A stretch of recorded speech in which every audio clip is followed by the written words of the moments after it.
Hello बच्चों, मैं हूँ आपकी हिंदी टीचर अंजू मैडम और मेरे क्लास में आप सभी बच्चों का हार्दिक स्वागत है।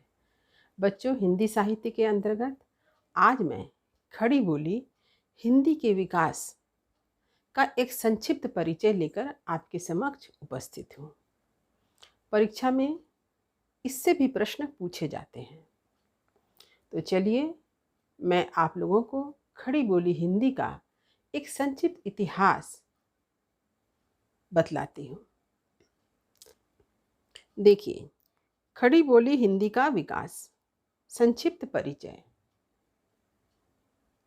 यद्यपि खड़ी बोली का प्रयोग 8वीं-9वीं शताब्दी की भाषा में मिलता है, परंतु 13वीं शताब्दी में खड़ी बोली में साहित्य रचना शुरू हुई।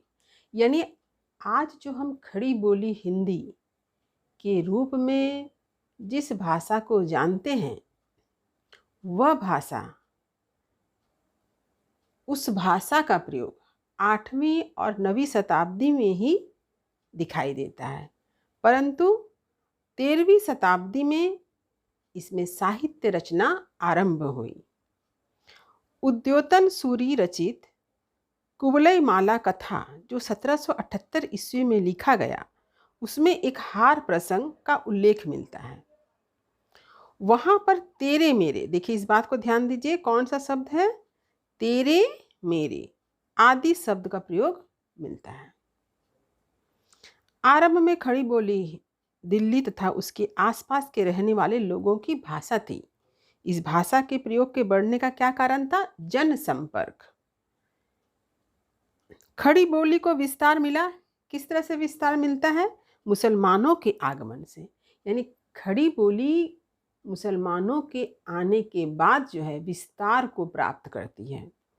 मुसलमान बाहर से आए थे और उनकी भाषा फारसी थी। मुगल साम्राज्य की स्थापना से भारत में एक शक्तिशाली राज्य की स्थापना हुई। मुगलों की मातृभाषा फारसी थी।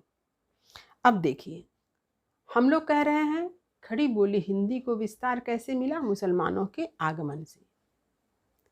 तो जब मुसलमान हमारे भारतवर्ष में आए और यहाँ पर उन्होंने एक शक्तिशाली साम्राज्य की स्थापना की, उनकी भाषा थी फारसी, लेकिन राज्य को चलाने के लिए उन्हें एक भाषा की आवश्यकता थी, क्योंकि यहाँ के लोग, भारत के लोग फारसी भाषा नहीं जानते थे।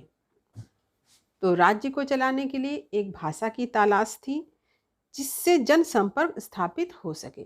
यानी जो भारत में मुसलमान आए हैं उनके साथ यहाँ के रहने वाले लोगों के साथ जनसंपर्क बढ़ सके, इसके लिए एक भाषा की आवश्यकता थी।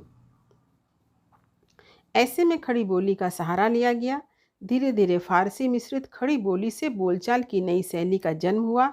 इस नई शैली को विभिन्न नामों जैसे हिंदी, हिंदवी, रेखता हिंदुई नाम से पुकारा गया। परवर्ती समय में यही मिश्रित शैली उर्दू के नाम से प्रसिद्ध हुई।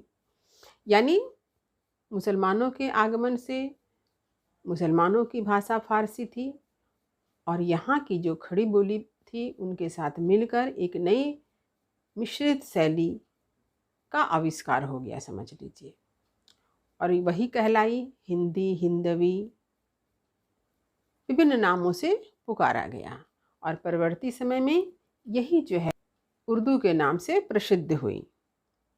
मुसलमानों के देश भर में फैलने से खड़ी बोली का विस्तार होता गया और यह खड़ी बोली किस तरह से पूरे देश में फैल गई? जैसे जैसे मुसलमान पूरे भारत में फैलते गए, खड़ी बोली भी फैलती गई। 14वीं शताब्दी में इस भाषा में पद्य यानी काव्य रचना होने लगी थी। अमीर खुसरो की पहेलियों में हम शुद्ध खड़ी बोली के स्वरूप को देखते हैं। उसकी एक पहेली देखिए। एक थाल मोती से भरा, सबके ऊपर औधा धरा, चारों ओर वह थाली फिरे, मोती उससे एक ना गिरे। तो अमीर खुसरो की जो पहेलियां हैं उसमें हम खड़ी बोली का स्वरूप देखते हैं। अमीर खुसरो ने कुछ गद्य रचनाएं भी की है, किंतु इसका कोई प्रमाण हमें प्राप्त नहीं है।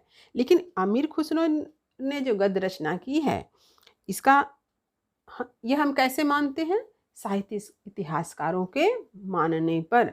यानी साहित्य इतिहासकारों ने इस बात को प्रमाणित किया है कि अमीर खुसरो ने गद्य में भी रचना की है, भले ही इसके कोई प्रमाण नहीं मिलते हैं। खड़ी बोली का विकास भारत के दक्षिण राज्यों में भी हुआ।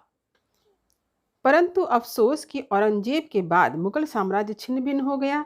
दिल्ली मुगल साम्राज्य की राजधानी होने के कारण उसका विकास होना स्वाभाविक था और आसपास के शहर जैसे आगरा आदि भी उन्नत अवस्था में थे।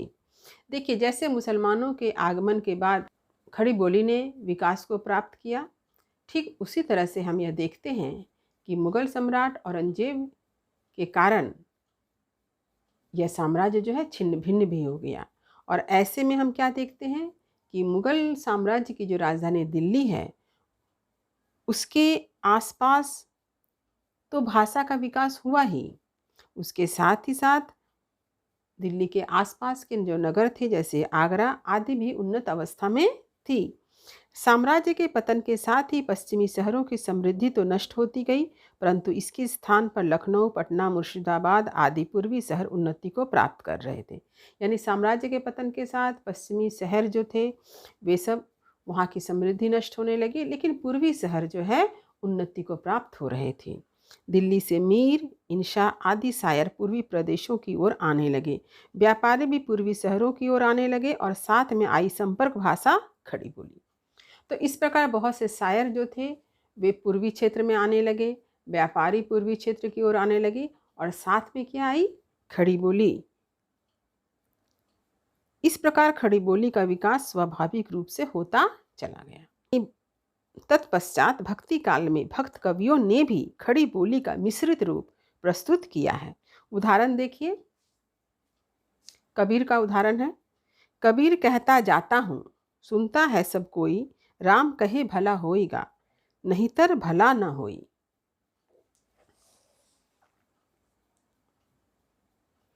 खड़ी बोली में पद्य काव्य रचना की परंपरा प्राचीन काल से रही, लेकिन जैसे ही इसका विस्तार संपर्क भाषा के रूप में हुआ, वैसे ही इस भाषा में गद्य रचना का विकास भी होने लगा।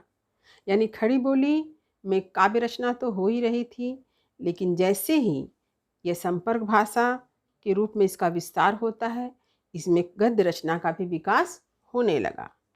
मुगल बादशाह अकबर के एक दरबारी कवि थे जिसका नाम था गंग। उन्होंने चंद छंद वर्णन की महिमा लिखा। इनकी रचना में खड़ी बोली गद्य का प्रामाणिक रूप देखने को मिलता है। इसे आप याद रखिएगा कि मुगल सम्राट अकबर के एक दरबार में कवि थे जिनका नाम था गंग, और उन्होंने लिखा था चंद छंद वर्णन की महिमा, जिसमें हमें खड़ी बोली गद्य का प्रामाणिक रूप दिखाई देता है। शिष्ट समाज की भाषा होने के कारण खड़ी बोली में गद्य की रचनाएं होने लगी। धीरे धीरे इस भाषा का विकास होने लगा। राम प्रसाद निरंजनी पटियाला दरबार के लेखक थे और वे महारानी को कथा पढ़कर सुनाया करते थे। इनकी गद्य रचना है भाषा योग वशिष्ठ। तो राम प्रसाद निरंजनी जो पटियाला के दरबार में थे और उनकी रचना का नाम है भाषा योग वशिष्ठ। इस रचना के अतिरिक्त हम अन्य दो गद्य रचना का भी हम इस प्रसंग में उल्लेख कर सकते हैं। तो एक गद्य रचना भाषा योग वशिष्ठ है और इसी प्रसंग में हम अन्य दो रचना का भी उल्लेख कर सकते हैं। तो ये दो रचना क्या है, देखिए। प्रथम है पद्म पुराण का भाषानुवाद। यह वसवा यानी मध्य प्रदेश निवासी पंडित दौलत राम द्वारा रचित है। द्वितीय है मंडोबर का वर्णन, जो राजस्थान के एक अज्ञात लेखक की रचना है, यानी इसको लिखने वाले लेखक का नाम पता नहीं है।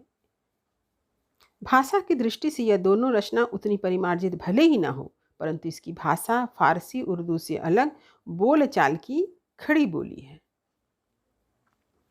इस प्रकार खड़ी बोली का विकास धीरे धीरे होता गया। गद्य रचना के साथ साथ काव्य रचनाएं भी होती गई। आधुनिक साहित्य का विकास अंग्रेजों के आगमन से ही शुरू हुआ। तो आधुनिक युग में खड़ी बोली का विकास अंग्रेजों के आगमन से शुरू होता है। ईसाई मत प्रचारकों ने शुद्ध हिंदी का प्रयोग कर हिंदी गद्य को प्रोत्साहित किया। आधुनिक खड़ी बोली के विकास में फोर्ट विलियम कॉलेज का योगदान रहा है। इसे हमेशा याद रखिएगा। फोर्ट विलियम कॉलेज सन 1800 ईस्वी में फोर्ट विलियम कॉलेज की स्थापना हुई और यह फोर्ट विलियम कॉलेज कहाँ स्थापित हुआ था? कलकत्ता में। इस संस्था में 4 विद्वान हुए जिन्होंने हिंदी गद्य का लेखन किया, जिनके नाम हैं मुंशी सदासुखलाल नियाज, मुंशी इंसाअल्लाह खां, लल्लू लाल जी और पंडित सदल मिश्र। भारतेंदु युग में खड़ी बोली का प्रयोग गद्य में तो होने लगा, किंतु काव्य के क्षेत्र में ब्रजभाषा ही लोकप्रिय रही। श्रीधर पाठक, बाल मुकुंद गुप्त तथा राधा कृष्ण दास को इस काल में खड़ी बोली काव्य का पक्षधर माना जाता है।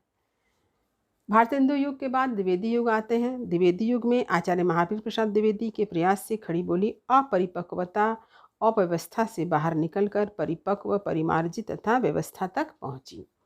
खड़ी बोली को स्थिरता प्रदान करने वालों में आचार्य द्विवेदी यानी महावीर प्रसाद द्विवेदी का नाम जो है अग्रगण्य है। तो इस प्रकार खड़ी बोली हिंदी, जिसका आरंभ हम 8वीं-9वीं शताब्दी में देखते हैं, धीरे धीरे समय के साथ साथ विकास को प्राप्त करते हुए आधुनिक काल तक पहुंचती है और इसका परिमार्जित रूप प्रस्तुत करते हैं। यानी खड़ी बोली हिंदी को परिमार्जित और परिपक्व बनाने का श्रेय महावीर प्रसाद द्विवेदी को हम देते हैं।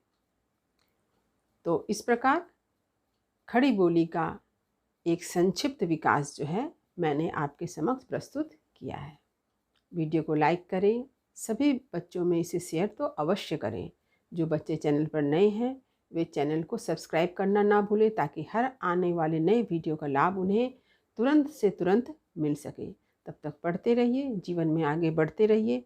मेरी शुभकामनाएं आप सभी बच्चों के साथ है। धन्यवाद।